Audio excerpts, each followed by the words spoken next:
Never Hip a Lame Podcast. And we back, another episode of Never Hip a Lame Podcast. I'm your host, Tristan Tarantino. Once again, I got my boy BlaxkRo in the building with me. Appreciate you coming through, bro. Appreciate you having me. Appreciate it, bro. Appreciate it. I've been waiting for this interview a very, very, very long time. Yes, sir.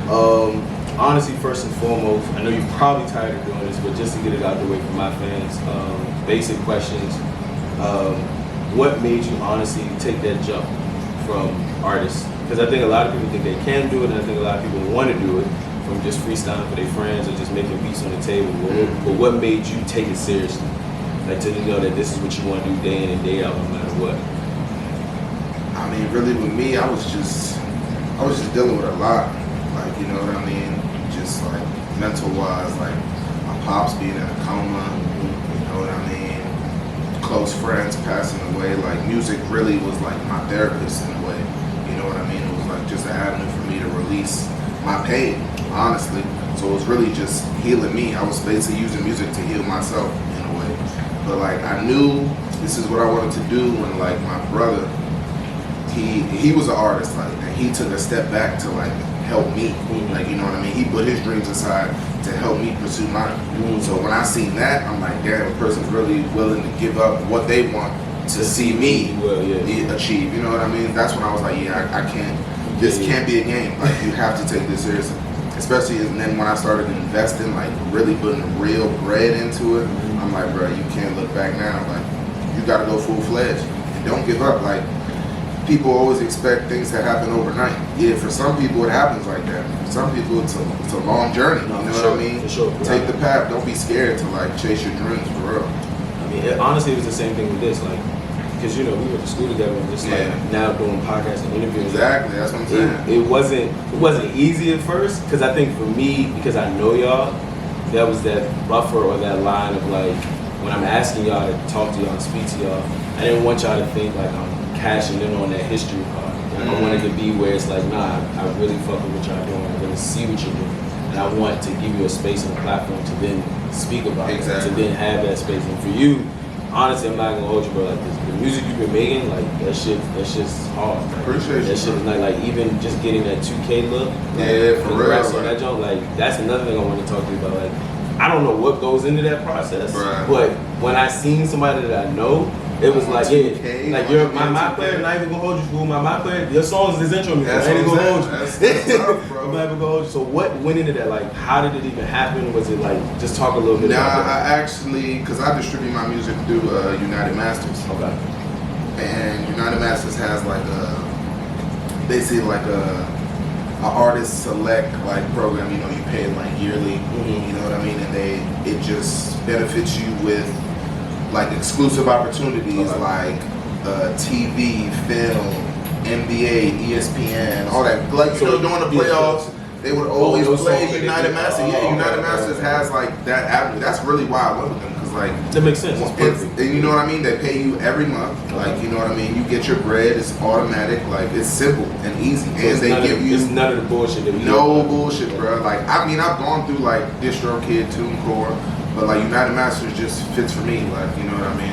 And like they blessed me with the opportunity. I submitted the song and they picked it. Like when I got the email, I was like, wow, bro, like my song's on 2K. Like, I'm in the NBA 2K. I'm not in live, I'm not in none of that. Come on, bro. NBA 2K, that's a big look, man. Shout out to United Masters for real, bro. So with that, how is that? Has that changed anyway as far as like the confidence level within how you make music, or just obviously your just distribution of everything? I mean, it definitely has, because like I've really, ever since I got into 2K, I've been trying to get my song on every game. Call of Duty, you feel what I'm saying? Once you get to 2K, it's kind of like why stop there? Yeah. Why stop there? So like, I'm definitely looking to like. Definitely, I want to hear my songs in like TV shows, you know, films. Definitely, bro. That's definitely an avenue. I'm definitely want to, get my feet wet in for sure. Like, definitely. when you now the song that you picked, was that specific or was that just you just? Nah, bro, I just went with it. Okay. Literally, and they just picked it. Thank God. Because I was wondering, I was like, I definitely submitted more than. Okay, yeah, I was gonna ask you, like, how did song. you like pick? Because I'm assuming I know you like you're not gonna just pick one and just bet all your chips on it. It's like, no, I'm gonna give you some options. But them to pick that one, like, were you shocked in picking it? Or did you feel like it was a better one or no? Nah, like I wasn't shocked at all. I was just excited, like that they actually picked one of my songs. Like I'm not about to be picky. I submitted like over 10 songs and they picked one of them. So like it's a blessing in all. So yeah, that's definitely what's up. And I'm proud of you of that. Like I told you, I want to give you congrats on that because when I seen it, I was like, I haven't had those moments where it's like, damn, like I know somebody that's there. But for me seeing it, I was like, this nigga Roland really got his song in 2K. 2K, like, NBA 2K. Like that's by far, I think that's a milestone. It's not even a bar, it's definitely a milestone. So yeah, shout out to you for that. Appreciate it. Now going into that album as well, because you know you do have your next one coming up, but I want to talk about the first one. Yeah. Do you feel like you had your whole life to make that first album? Because I know a lot of artists say that, and a lot of artists, that's the knock. They say their first album was always their best album because they had their whole life to make it and all their experiences. Do you feel like that came across in this one, or is there something totally different? Now, like I feel like I get better with each album. Because like my first album, I recorded that with my boy Anton Forever. Yeah, shout out to Anton. You already know, like literally we recorded that thing in my cousin's apartment.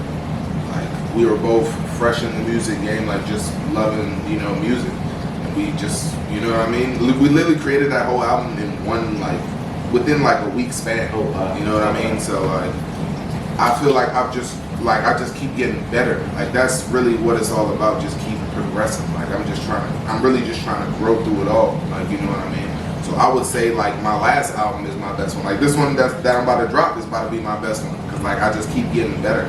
Like if I every time I listen to like my first album till like now, it's the growth is crazy. You can hear the growth. It's crazy. No, it is. It's amazing, bro. It's really amazing, man. It's a blessing. I know for me hearing you, you never at any point sound like you were unsure of anything you said or just rapping and you know, you can kind of sound like they didn't really feel what they were saying. That's never come across when I hear you at least. But the growth I've noticed is definitely in the beats that you've chosen and your wordplay. Like I don't know I don't know if it's like repetition, you know, for some people they say I pick a word a day and I try to rhyme it or whatever your process is, but specifically that in my ear you've grown in that area, you've grown and you feel it sounds like you're more comfortable each and every time you step behind that mic.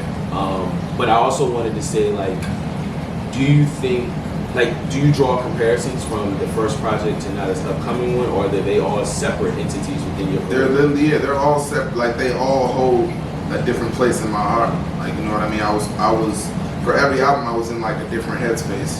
You know what I mean? Like this is the first album. This album right now is the first album that I'm doing like without my dad like physically being here. You know what I mean? So this one is really special to me. You know what I mean? I'll give my props to that. Definitely. And I know that's something that's always come across in your own personal life and even in your music. So did you feel it recording this album, like his presence not being there, and it made you like, did it change anything about it, or did it just make it that much more important to sit down and it really made it that much more important. Because like every album I've ever made, like I said, my dad was in a coma. So like he really couldn't he woke up from the coma, but he couldn't like physically move. Like he could only operate with his eyes. Like that's how we would communicate. Can you see me? Blink twice. So that's what it was. Like I always made sure I went up and shared all my music with him. Like I would just go up, take my laptop, play my music for him. You know what I mean? I shared every album with him. I'm mad I didn't get to share this one, but you know what I mean? I know he's still here. I feel him every day. I literally feel him every day. So like this one's definitely, the Golden Boy is gonna be something special, man.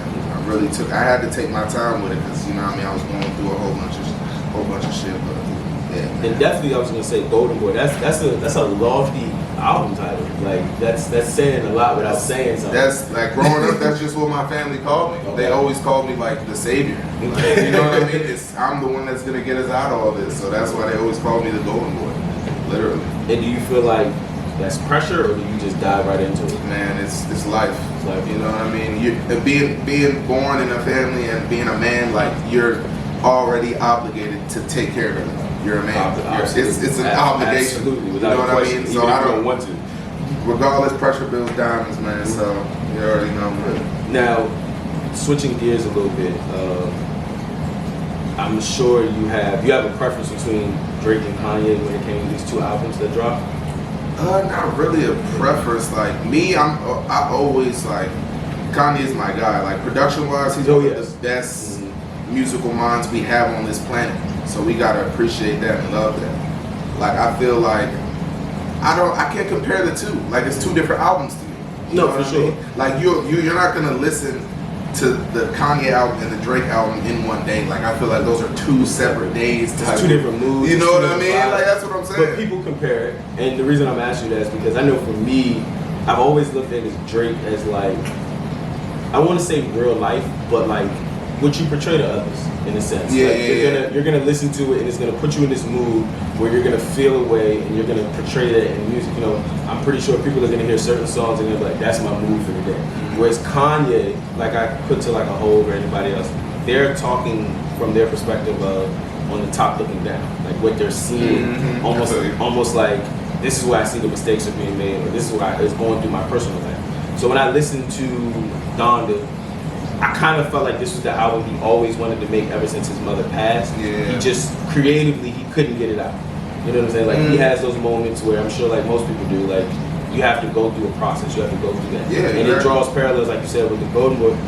You had that same thing too. Like this was an album where it was heavily influenced by the passing of your pops, and then now it's like I get to share that with the world, and I get to have those moments. But I asked you that question because I like beef. I love that shit. Like I love when rappers go at it. I don't like it. Not even beef. But it's not even beef. But I was gonna ask you, like, as an artist, do you ever think about that? Do you ever think like having to go to the dance floor and now you gotta have that song dance with another artist, or is it something you just would rather not have in your career? Nah, I'm not really too much on the beef. Like I respect people's artistry. You know what I mean? So I would never want to like, you can say go head to head with somebody. Like nah, we're both trying to establish ourselves in the same industry. Like why would we bicker and fight with each other? You know what I mean? What's the purpose in that? What are we gonna gain? Yeah. Like you know what I mean? There's nothing really to gain. Like it's just something for people to talk about. Yeah. And then after it's gonna fade away, nobody's gonna talk about it anymore. Y'all gonna be friends. It was just like the Drake and the Meek Mill joint. Like you know what I mean? No, them niggas moved past it. Drake and Chris Brown. Honestly, Drake's had a lot of these beefs. Now that I think about it, Come on, bro. It might be him. I don't think it's anybody else. I said it might be him. When you think about it, like you got Drake and Meek, that was over Nicki. You got Drake and Chris Brown, that was over Rihanna. I don't know. I mean, granted, everyone says the Kanye Drake thing is over the Best I Ever Had video because he didn't go with his concept. Oh, for real? Yeah, but for all we know, the pattern could be over Kim. Like you just don't know. Yeah, like you just don't know. But I asked that because I think in today's music, and I was going to ask you that as a side note, era of music, and we go 10 years span, even though music changes every 3 years. If there was an era that you could say, put me in, and I know I'm gonna thrive. 90s. Why? It's just like that was like the best time for sure. music, bro. For sure. Like music was the purest. Like and people you could actually enjoy it. Like people, it's like music nowadays. One day you listen to an album, you already judging it. How? That makes no sense. That makes no sense. Got think pieces. Deluxe. They want more. Like you've gone for 3 years. Then you could drop 20 songs. I just feel like people don't appreciate music anymore, and that's what hurts me. No, for it's sure. like, come on, man. Like, you know what I mean? The 90s era for sure. Like, for sure. It's just too many artists to even name that I wish I could, just been in those studio sessions. When you think about that, that was the basis of the 90s. It was the allure of, did you know such and such was in the studio with Like, telling you. I think about all the music we did get. And then I think about all the music we probably won't ever hear. Like some of those sessions of those artists that they did music and it was like it never came out. Exactly. Just because, like you said, the 90s was the best. For me, I love the 90s from a media standpoint. Artists had to go through the structure, or I call it the gauntlet, where just because you were signed didn't mean you were straight up the ladder. Oh yeah. You know what I'm saying? It was that everybody was grinding. Everybody was even grinding. if you were bringing in, if you were keeping the lights on, yeah, you for sure. still had to show that they had to keep putting the budget into you and keep doing. And that's why I ask people because now you have streaming. Now you have it, like you said, you don't need a label. You don't need a label. You don't need someone else in those offices to tell you. So when you pick the 90s, from an artistry standpoint, it makes completely sense. Yeah. But business-wise, would you still go through that? Yeah, you gotta go through it. Like you said, it's the gauntlet. It is. You have no choice. Just like when you die in Call of Duty, you gotta go to the gulag to make it out. You gotta go through them trials and tribulations. Yeah. Like it's just the way the world was structured then. So I can't, you know what I mean, shun away from it. I gotta go through it too. That's true. You know what I'm saying? And I think I ask that to every artist because masters are so important. Yeah. Masters is now the basis of how artists eat. And I know recently a lot of different artists have gotten their masters, but some aren't. Still don't. And they possibly can't. And my rule of thumb has always been, okay, I would do it like this. For every 20 years, if the album, lasts that long, give it back. Just give it back. I mean, you think about it, think about how much music has changed in 10 years. Yeah. Think about how much music has changed in 20. We're already in 2021. Do you still believe the music in 01 is still feeding people's bills? Depending on the song, it may not be. I know the songs. Depending on artists. I know the songs in 91 definitely are probably just being used for samples in movies and commercials. Mm-hmm. So I would say, as an artist, how do you think you would, if you had to be in that position, or if that's been on your radar, what would be your basis if you could do it with your masters? Would you want it to just own it straight out and just keep doing distribution? Or if you were given a good enough deal, would you go ahead and give them parlay over some of it? I mean, it all depends, really. That would be something I would definitely have to discuss with like my peers around me and really like my financial advisors, see what really works best.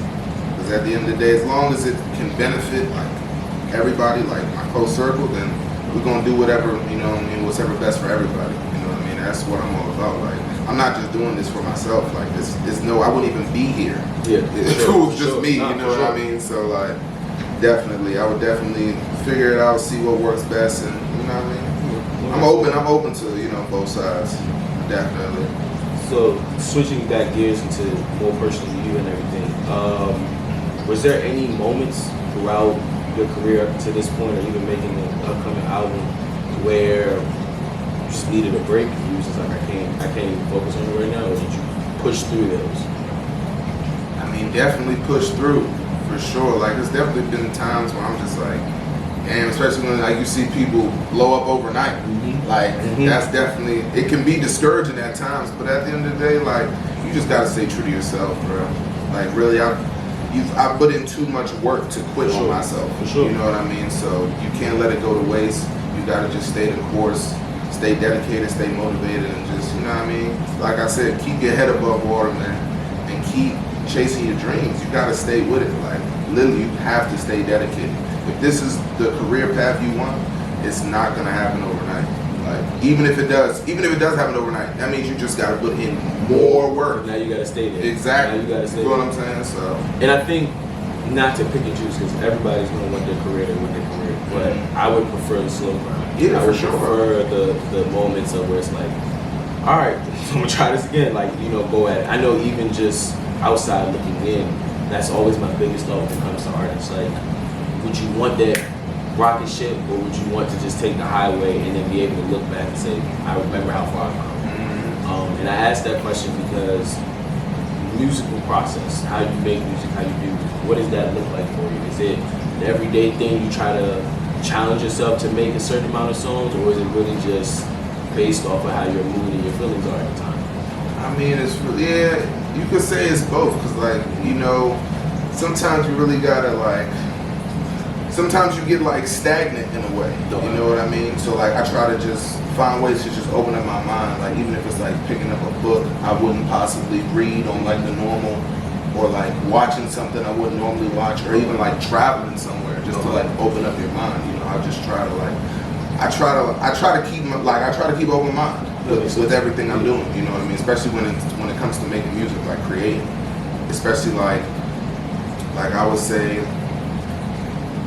yeah, definitely traveling would be the most for me. Like, traveling really opens up my mind in a different way. Just seeing how different cultures live, and you know what I mean, how things work in other like countries, other states, and all that for sure. Has there been a specific place in your travels that really opened that up for you? I mean, Mexico, for real. Like, just going out there and like not being like, you know what I mean? They don't speak no English. I was gonna ask you, like, you gotta learn. Like the most simplest things was probably hard as hell. Max, you got showing pictures like this. Nah, I want that. I'm going here. Like that's you know why, what? like, I definitely wanna learn like different languages for sure, bro. Like I understand French because like my family from growing up in Cameroon, like we got French on our side, so I understand French, but I'm really trying to get into the Spanish. Like, I mean, if you look at the way the world's working, like you gotta learn another language. Like, you got to. It's not even. At first, it was a choice. Probably when we was in school, it was either what was it, Spanish or French. Yeah, or French. Like, niggas took Spanish and never learned nothing but hola and como estas. But now it's like, nah, you gotta take it seriously because depending on, especially the industry we want to be in, you might be on a European Spanish song. I might have to interview somebody who speaks a different language, go out there, and you don't have time to just be showing pictures and pointing and all of that shit. Features and working with other artists. Is that something you go to, something you want to do, or is it just if it feels right, I'm gonna do it? Now, yeah, definitely, I'm definitely open to working with other artists, but it's more. What can I say? I've worked with a lot of artists. Most of the songs just ain't like we're just working on like the rollout for it. Mm-hmm. You know, you don't just want to just drop something. Of course, everything needs a proper rollout. So like I'm definitely open to working with more artists for sure. That's definitely a plan I've had for this year because I've been working with Nas B, King P. You know what I mean? I got a song with Nature Well, definitely Lil Los, a whole bunch of artists. Like I'm definitely open to working with a lot of artists though. That's definitely one of my goals. I definitely want to work with a singer. That's really my main. That's on the top of my list for real. I really want to work with a singer. So. How many features? Because you've been very, very quiet about the songs and just the rollout of this album. So, what can we expect as far as features or just the overall essence of what we're going to get from you at this particular point in this project? This project, there's no features on this project. It's all me. All me. But I definitely have a lot of features that are going to come out. Trust me. This year, between next year, I got a lot of features. Like I said, all the artists I just named, I got songs with all of them. We're all planning something to roll that out. So, was it a conscious decision with this particular project to just make it completely about you? No, it wasn't really. It was just the songs because we just picked from like 100 songs. Okay. You know what I mean? Just picked out the bundle from 100 songs, and these are all the songs that just went great together. You know what I mean? So that's just how it turned out.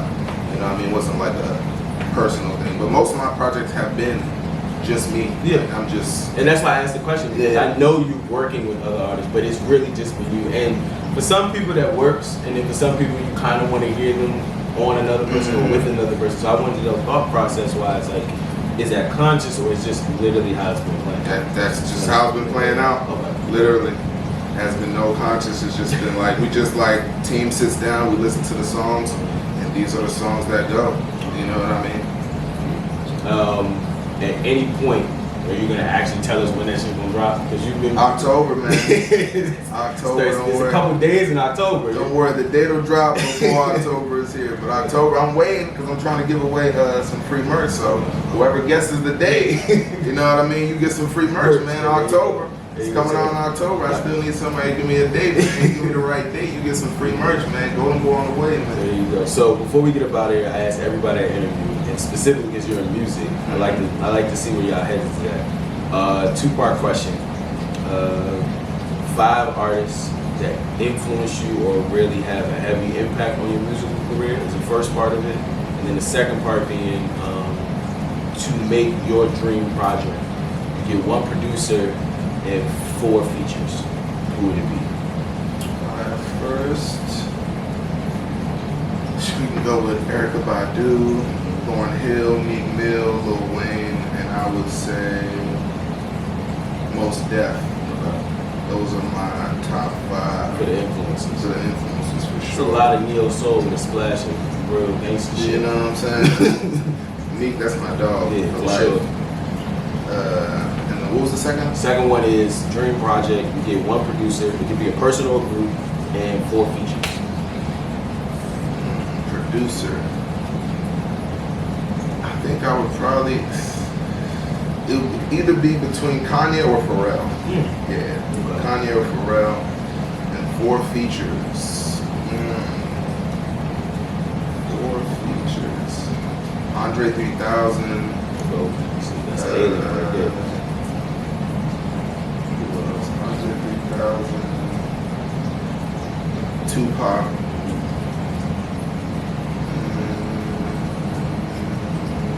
Jay-Z. Who else? Yeah, I think I'll just go Erykah Badu for sure. I gotta do a song with Erykah Badu before I leave this earth. Man, please, or just be in the studio with her. I feel like just I need that. I need her energy. That energy I need alone, her energy that in my energy alone life. is gonna be. What's your favorite Erykah Badu album? All of them. All those. She's just she's one of them, Yeah, bro. like she is one of them. You can't really you can't say it's your fit like all. Of I them. kind of judge people. There's certain artists that I judge you if you have a favorite. Erykah is one of them where I'm just like, It's just like, how do you pick? how? I'm judging you more now for how you pick. You can't pick. Like, and if you do, I'm just question the hell out of you. Exactly why? Did you hear the others? I know you did, because the go-to is always Baduism, and I'm like, exactly. But did you hear the other ones? Did you hear the first one? Did you know what I'm saying? Like, there's a couple of them that's very. The world sneaky. knows. The world knows, man. Nah, for sure. But again, I appreciate you coming on the show. Appreciate you come sitting down and talking with me a little bit. Again, Homeboy's out October. He hasn't given us the date, but if you guess it correct, you get some merch. Some free merch. Free man. merch. Everybody that free Go to shit. merch, So honestly, right now, just tell them where they can follow you. Tell them where they can reach out and anything. Right now for the people. Yeah, man, you can follow me on all social media platforms. BlaxkRo, BlaxkRo, Instagram, Twitter, all that. You can find my music on all streaming platforms, spelled the same way, BlaxkRo. Man. Appreciate you for having me. Always Homeboy on the way, man. October, man. Guess that date. Come get some free merch, man. Guess that date. And come see Brody September 17th. We got a show in DC, man. You know what I'm saying? Come out to the city, support, he's performing. I know you're going to tear that shit down because I'm going to be there. But Let's go. Appreciate you coming through, man. As always, I'm your host, Tristan Tarantino. It's Never Hit the Lane Podcast. That's BlaxkRo. We out, man. Never Hip a Lame Podcast.